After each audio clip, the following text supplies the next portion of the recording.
panel here. We're going to go through a slight introduction of everyone up here, and then we'll find out where the audience is at, a couple of questions to find out who we're catering to, and then we'll talk a bit about indie film distribution and marketing. So we'll set a table here. Who are you? I'm Damien Stonebreaker, and I directed Face of Fear, which is showing here on Saturday at 11:30. If you can attend, it's late at night, but you know what? Nobody sleeps during bedtime. I write and produce and direct. I've made 4 other films, maybe 5 on this track. I'm producing a film called Decimation, co-producing a film called Decimation this next month. It's about 9 Soviet POWs that were arrested for cowardice, and they have to execute one of their own kind. So please check that out on the internet. Also, I'll be doing 2 other films, and I have cards for Karma Factory and Oh My Mummies. You can check those out. Okay. And I'm Dave Sharkey. I travel with him. I'm what's called a creative producer. And I've also worked in the record industry as the guy who decides what actually gets produced and published. So I'm the guy that you would send your soundtrack thing to. Yeah, back in the day.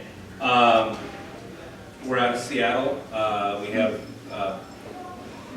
a group that we work together called Remote Viewing Apparatus. That's our umbrella organization, but we each have our own production company. Mine is Sharkey Productions. Mine's Stonebreaker. And we're on Face of Fear is on Facebook. You can get all of us that way. I also direct and write. My name is Javier Ponswell. I'm here with Critical Hit Media. We have a new web series out, and we're promoting that. It's half animated, half live action gamer comedy about Dungeons and Dragons. One of our characters is a Black Hobbit named Frodo. And we have like a bunch of promotions going on here. Also, we do interviews for press, related news. Hi, I'm Daniel Camacho. I'm I guess you could say the same concept as saying a creative producer, more like a creative masochist is essentially what it sounds like. I produce media in video gaming, anime, film. I also work with some studios developing some series and whatnot, specifically for HBO at the moment. I'm here representing the Fellowship, Rise of the Gamers, as well. I'm one of the executive producers on that. Also on a small boutique publishing company, we're putting out about 42 IPs by the end of Q1 next year. We have 3 that just released on the 15th. A children's book, a horror thriller called The Pack, and one of my books called I Think, No I'm Sure, God Hates Me. Did you talk about it? Moderator. Oh, what? Where did I? Crazy. Moderator. My name is Ben Dobbins. I'm with Zombie Orchis Entertainment and Digital Productions. For the purposes of this panel, with Zombie Orpheus, we've been working on building a new media anti-distribution company. We have a collaborative group of independent web series producers who are working together to build a suite of distribution and fulfillment tools that allow us, basically creators, to get their work out at the lowest cost possible with a broad, shared collaborative audience. Anti-distribution. Anti-distribution, I'm where the whole idea is that creators retain all rights, and then we're sharing the costs of our distribution and fulfillment network so that everyone ends up paying less than they would to build it themselves, and we all get to spend more time doing creative stuff. Hi, and as a moderator, I'm Thomas Gofton. I'm a television producer from Canada, and I'm the yang to his yang. I'm a pro distribution. Now that I'm in the television world, but we work very closely together, and so Our crew is shooting a movie right now over in the hall.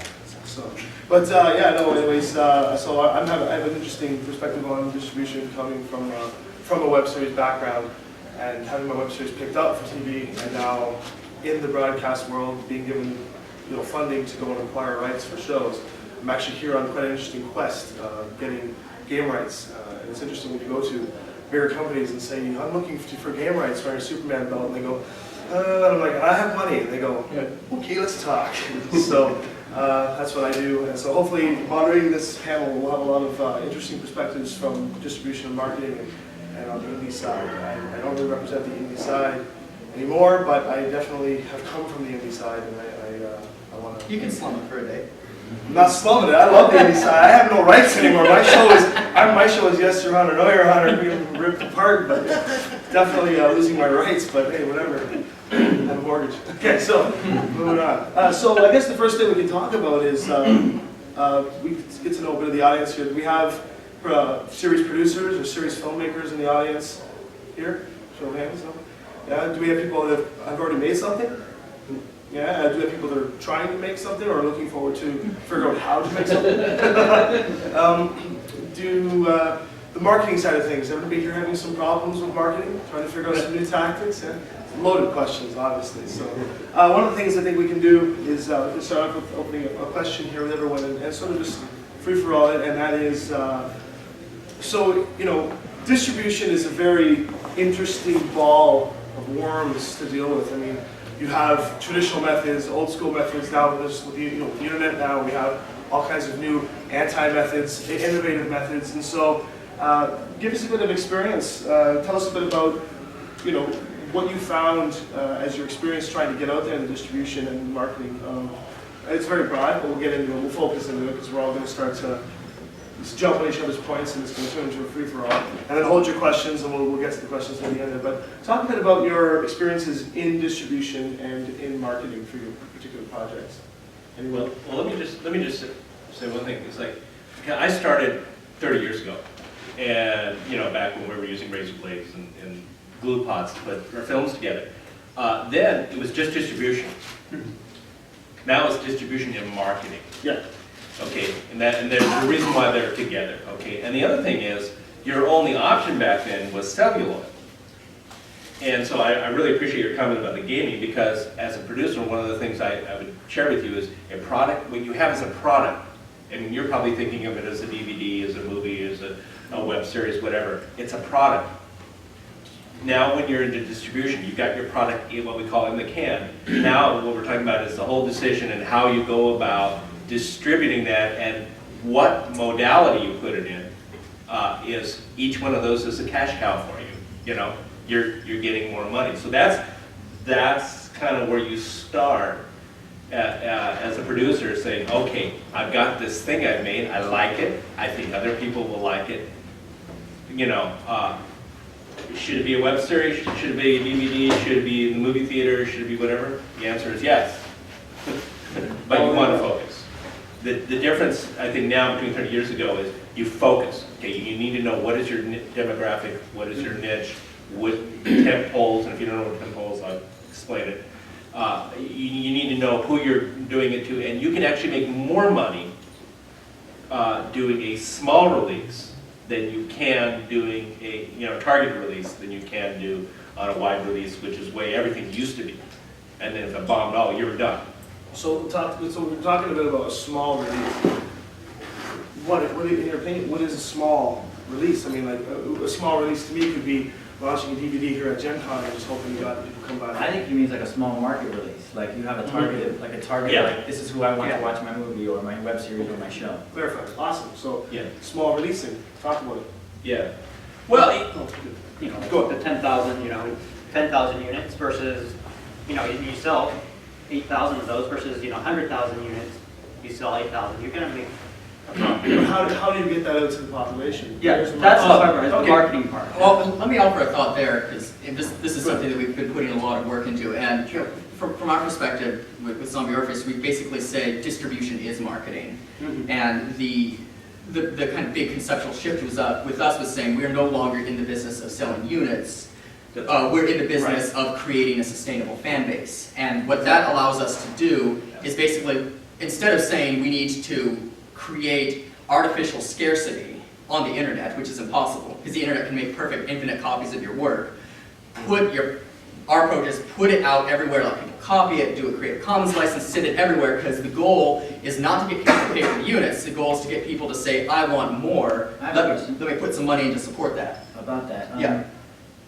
When it comes to putting your work all over the internet, are you talking about the actual film, or are you talking about promotional art material? I am. Like when we release either a feature film or a web series, what we basically say is every episode of this is its own advertisement. Right. And when you're releasing advertising or a marketing campaign, you want as many people to see it as possible. And then the call to action that's baked into it at the end of it. You know, let's say 20 people pirate our work off of BitTorrent and never give us a cent. If that introduces us to one person who becomes a core financial supporter on an ongoing basis, which is what's happened for us, those 20 quote-unquote free views have benefited us because they brought us someone who would never have discovered it before. What I described yesterday was the dandelion model from Cory Doctorow, where you just blow the seeds out there, there's no way to track it, but that they will take root in places you never would have imagined. But it comes from that basis of looking at your film as its own advertising, where the goal is to get exposure, get the fan base, and then have a crafted message baked into the end of every episode that encourages engagement, brings people back to you through whatever venue you have, and creates that ongoing sustainable fan base. And for us, that's allowed us to, like a quick example, Dragon Quest Season 1, we made $30,000. We raised far more than that on the Kickstarter for Season 2, plus another 50 grand just off of direct contributions. And we paid off the entire production cost before we went into production, which means instead of spending 5 years after the fact trying to recoup, we can immediately turn around and start on the next show, because we've already paid for it before we've shot it. How do you start that process when it comes to getting out, building a fan base? Because, at this point you have a fan base. It takes a long time. That's funding Well, from. and we spent But 8 do you years. distribute monthly, weekly? Do you have like Okay. a model where you can get more hits? Or Yes. And let us be yes. clear, you're talking about a web series, right? Yes. I'm talking web series and feature films. Okay. Yeah, because we work with both. We spent 8 years building a fan base, and that's the hard work. That's the slog, getting to the point of sustainability. Right. But you're talking about how markets are. We're not talking about the mass market anymore, and the advantage of targeting a very particular demographic. Let's say you know something about knitting. There's a huge online knitting community. So if you're looking for, let's make a show for this group that has never been featured in a way that kind of speaks to them. If you're trying to tap into an audience that's supposed to build it from the ground up, find an underserved demographic. And for you out here, I mean, we're talking about the building process, right? He's talking about, his first thing made 30,000, and he made this much and this much, and then you mentioned an 8-year process. So you have to take a look at the fact that there's a long dogging it path of dumping your own resources and money into it Until you hit sustainability. until you hit a sustainable. It's like any business, really. It's like any hobby. You're just gonna throw money into it, and it turns into a business. You gotta keep the mentality that you're gonna be scraping around eating dirt for a hell of a long time.